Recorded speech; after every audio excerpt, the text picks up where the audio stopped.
Yeah, so that hot little number right there is the new Overwatch Precision Trigger Kit for the M&P 2.0 that a lot of people have been waiting for them to come out with. Now, if you don't know, Overwatch has been one of my favorite trigger systems, everything from the Glocks right here in this 45 or the Walther PDP right there. Awesome trigger in that setup, and they finally gave us the kit for that M&P 2.0. And I know Smith has their own flat face trigger kit for the M&P 2.0s now. They have changed their striker a little bit. It's got a 10% mark on the side.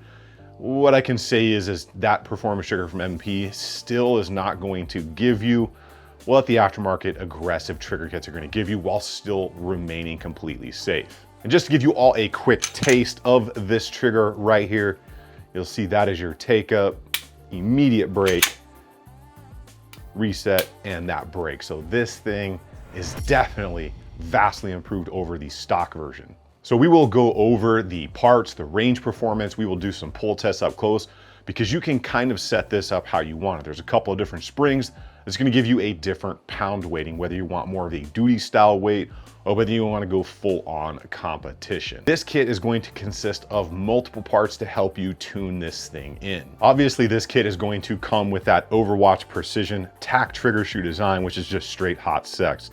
It's going to give you 35% less pre-travel, 35% less over travel, and it does have its own Overwatch Precision made NP3 coated trigger bar, which is made on their own progressive die system. You're also going to get an NP3'd striker block and accompanying spring and 2 additional sear springs, so you can further tune this from a 3.5 pound red spring, or the green spring is 4.25 pounds. So what is this trigger really going to do for you? Well, the flat face on that trigger shoe obviously is going to give you a far better feel, especially than that hinged hunk of junk that the original M&Ps came with. And it's still going to give you a far better feel than even the flat face from Smith & Wesson themselves. It's obviously going to give you a lighter pull weight because you're changing some springs and the sear angles in there, which is going to give you a little bit more performance at it.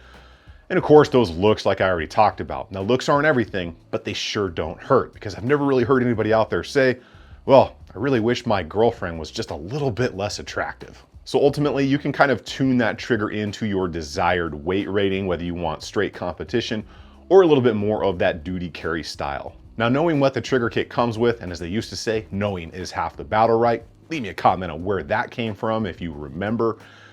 How does this thing actually perform on the range? And I'm glad that you asked, because this thing gives me exactly what I expected from Overwatch Precision. Overwatch Precision is known for making aggressive but still safe triggers. They're going to maximize performance without compromising any bit of safety at all, no matter what the platform is, from Glock, Walther to this M&P. In fact, Overwatch is one of only 2 companies that I know of personally whose triggers are actually approved by different government entities for use, which goes a long way because that just goes to show how safe they are while still providing the maximum performance. You are likely going to be able to run this a little bit faster and a little bit cleaner because you have less overall movement forward and rearward when it comes to that trigger. That's really going to be most beneficial to you really fast people out there, especially the people that want to use these in a competition. I had no issues with this at all. It functioned absolutely flawlessly. And again, you get to kind of dial this in whether you want a little bit lighter or a little bit heavier EDC style carry. In the heavier configuration, I would have no problem at all carrying this for EDC. That lighter configuration, you've got to really be on point, and I kind of think that's a little bit more maybe of a competition only setup. I know you've been waiting to see this thing kind of up close, so let's go ahead and do some of those trigger pulls. I've got the heavier spring in here right now, so we'll see where this is pulling at with everything that's in there. And remember, you can go a little bit lighter if you put that different spring in there. So we'll check that out right now. All right, we have got a lot of Overwatch hotness going on here. You can see they really do love and keep that original trigger shoe design in the Glock to the PDP, and then of course into the new M&P trigger here. So let's go ahead. We'll take a good look at how this is going to function and feel. As with all Overwatch Precision triggers, that safety is going to be very positive on the engagement, and it's going to go all the way sub flush. You don't get that trigger shoe feeling on your finger. So here is our take up, hard wall, immediate break. Very, very short on that as well. Here's our reset. It is tactile, it is definitely audible, and that break again. So one more time so you can get a good view of it. That is set all the way. So let's go ahead, do a couple of trigger pulls after we talk about each little piece here. So I've got a couple of extra parts because they were cool enough to send them out. You're gonna have a green spring and a red spring, so you can help tune that in a little bit better.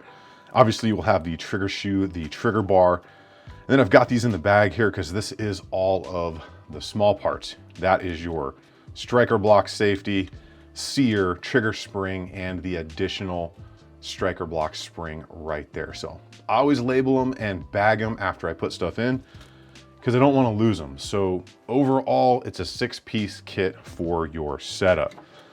So I have the heavier spring in here right now. Those are extras.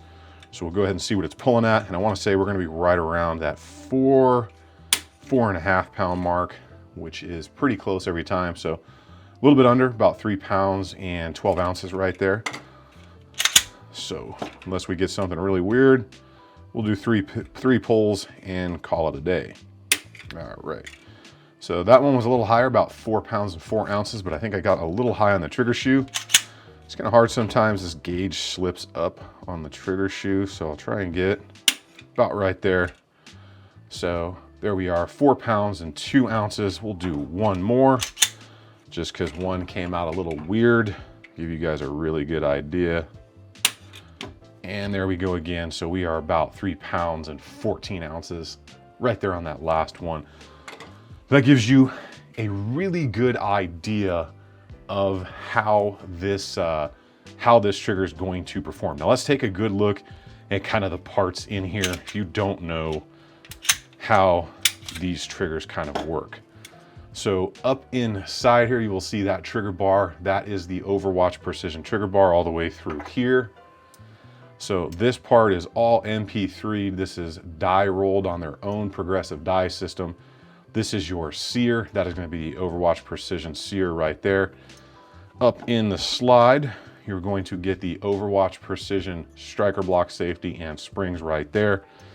And then you'll get those smaller springs that will go down in here so you can kind of tune this a little bit more to your desire.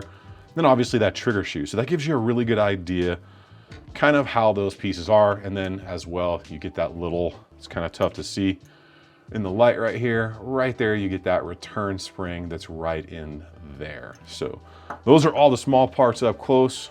All right, you now know pretty much everything you need to know about this trigger. You've seen it on the range, you've seen those pulls up close, you see how it reacts. Let's talk about the cost and is it worth it? Because this is not like a Glock trigger where it's trigger shoe, trigger bar. And Overwatch themselves had that polydat trigger out there, and I think at one point they were only like 55 bucks.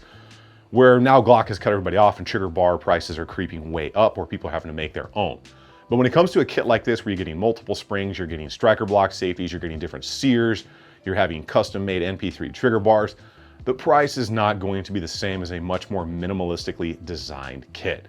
So this kit comes in at 199 bucks or right around that. You might be able to find them a little bit cheaper out there. And I don't have a discount code for you of any kind right now. So that's a little bit more to stomach than a kind of cheaper version of a Glock trigger, something like that. But when you start getting into things like the M&Ps and the Walther PDPs, there's more parts involved. So you're generally going to pay a little bit more because there's more engineering, more machine time, more springs. And there's a lot of stuff that goes into it as compared to slapping a different trigger shoe on a factory trigger bar, like is the case with Glock. Now, is that going to be for you? I don't know. If you're a die-hard stock is the only way to go person, probably not. If you're a person that says mine's just good enough, then maybe not. Now, if you want to squeeze a little bit more performance out of this thing, or you just don't like that factory hinge shoe or even the factory flat shoe, this might be something to look into. But it's not the cheapest part in the world, and you got to determine, is that the best place to put your money to gain a little bit more performance? But ultimately, you have to make that decision because it's your money, not mine. Well, I think that's about all I've got for you today, so it's probably time to stop watching the video and get off the toilet and get out there on the range and have some fun. If you would be so kind, go ahead and hit that subscribe button. We're about to hit the 100,000 mark, which is absolutely awesome, and I thank all of you for that, especially my Patreons and everybody that has supported me. Leave me a comment down below on what your thoughts are on aftermarket trigger kits. It seems to be there's a lot of misinformation out there. People say that they've been told don't use one, self-defense pistols or whatever. I've looked for that over the years. I've never found a single case where that came into play in a criminal suit. And there's actually criminal trial law out there that says the exact opposite of that, that they can't take it into account. So I don't know, if you've got some information for me on that, or you've found a case that works, I'd love to read about it and hear about it, because the more information, the better. Make sure you guys get subbed up, get out there, have some fun on the range. Remember, if you stay ready, you ain't got to get ready. I will see you guys on the next one.